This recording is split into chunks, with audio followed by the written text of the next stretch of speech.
वृंदावन की पावन भूमि, जहां हर दिशा में भक्ति की सुगंध फैली रहती है, जहां हर वृक्ष, हर लता, हर कण में प्रेम की अनुभूति होती है।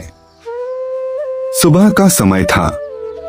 यमुना जी के तट पर हल्की हल्की धुंध छाई हुई थी।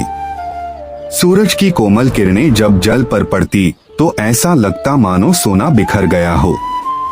मंद समीर बह रही थी जो कदम्ब और मोगरा के फूलों की सुगंध को चारों ओर फैला रही थी। इसी सुंदर वातावरण में एक कदम्ब वृक्ष के नीचे राधा रानी विराजमान थीं। उनका मुख शांत था, जैसे चंद्रमा की शीतलता धरती पर उतर आई हो। उनकी आंखें बंद थीं और चेहरे पर एक हल्की मुस्कान थी, मानो वे किसी मधुर अनुभूति में लीन हो।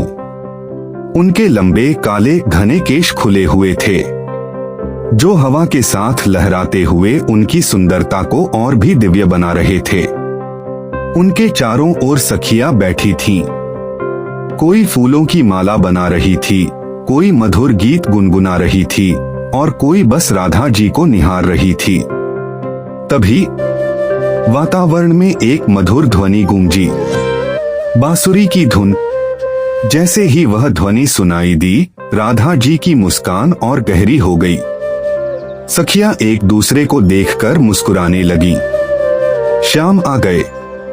कुछ ही क्षणों में श्याम सुंदर वहां प्रकट हुए।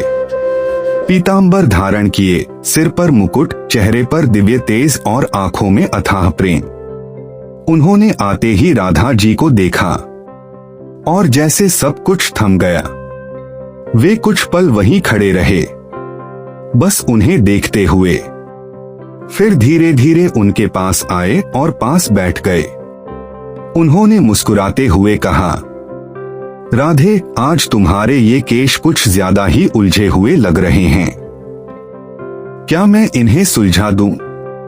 सखियां हंसने लगीं।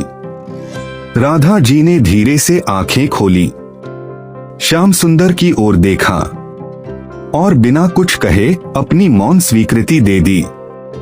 श्याम सुंदर ने पास रखी कंघी उठाई और बहुत ही कोमलता से उनके केशों को संवारने लगे।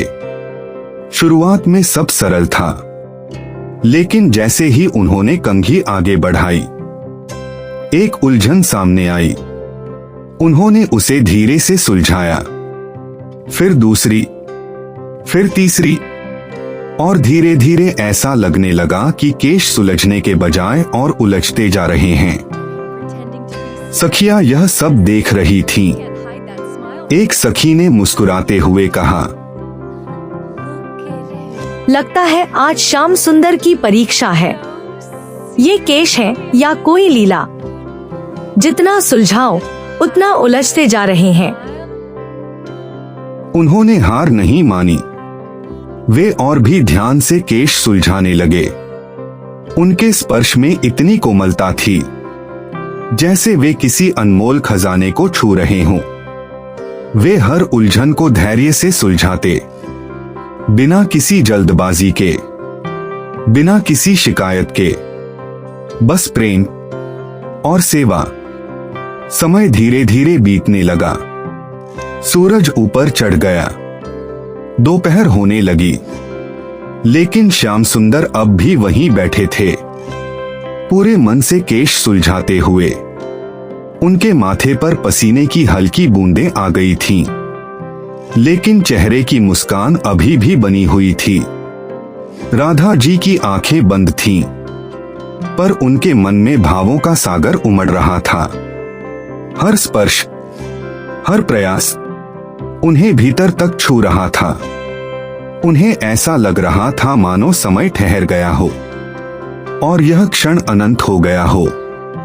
सखियां अब थोड़ा चिंतित भी होने लगीं।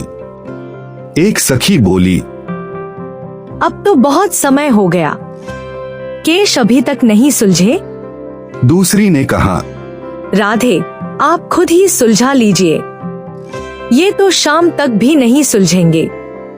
तीसरी सखी हंसते हुए बोली, बस कीजिए, अब बहुत हो गया। राधा जी, आप कुछ बोलती क्यों नहीं? कान्हा आज हार मान जाएंगे।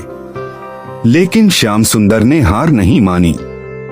उन्होंने कंघी को और धीरे चलाना शुरू किया, और भी सावधानी से, और भी प्रेम से। अब उनके चेहरे पर एकाग्रता थी, जैसे उन्होंने निश्चय कर लिया हो कि जब तक ये केश सुलझ नहीं जाते मैं रुकूंगा नहीं। धीरे धीरे समय बीतता गया। दोपहर ढलने लगी। शाम का रंग आसमान में घुलने लगा। पक्षी अपने घोंसलों की ओर लौटने लगे। यमुना जी का जल सुनहरी आभा में चमकने लगा। सखियां अब पास आ गईं। एक सखी ने कहा, बस कीजिए, अब बहुत हो गया। दूसरी बोली, राधा जी आप कुछ बोलती क्यों नहीं? तभी राधा जी ने धीरे धीरे अपनी आंखें खोली। उनकी आंखों में आंसू थे। सखियां घबरा गईं। अरे आप रो क्यों रही हैं? राधा जी ने श्याम सुंदर की ओर देखा। उनकी आंखों में गहरा प्रेम था। वे धीरे से बोली, तुम लोग समझ नहीं पा रही हो। सखियां चुप हो गईं। राधा जी ने आगे कहा, ये उलझे हुए केश मेरे लिए समस्या नहीं है। ये तो मेरे लिए एक सुंदर बहाना है उनके प्रेम को महसूस करने का। पूरा वातावरण शांत हो गया। राधा जी की आंखों से आंसू बहने लगे, लेकिन उनकी आवाज में मधुरता थी। अगर ये केश सुलझ गए तो ये पल खत्म हो जाएगा, और मैं नहीं चाहती कि ये पल कभी खत्म हो। सखियां स्तब्ध रह गईं। उन्होंने ऐसा प्रेम पहले कभी नहीं देखा था। राधा जी ने आगे कहा, मैं चाहती हूँ कि ये केश हमेशा ऐसे ही उलझे रहें, ताकि श्याम सुंदर हमेशा मेरे पास रहें। इसी तरह मुझे स्पर्श करें, इसी तरह मुझे अपना प्रेम दे। श्याम सुंदर यह सब सुन रहे थे। उनके हाथ कुछ क्षणों के लिए रुक गए। उन्होंने राधा जी की ओर देखा। उनकी आंखों में भी भाव उमड़ आए।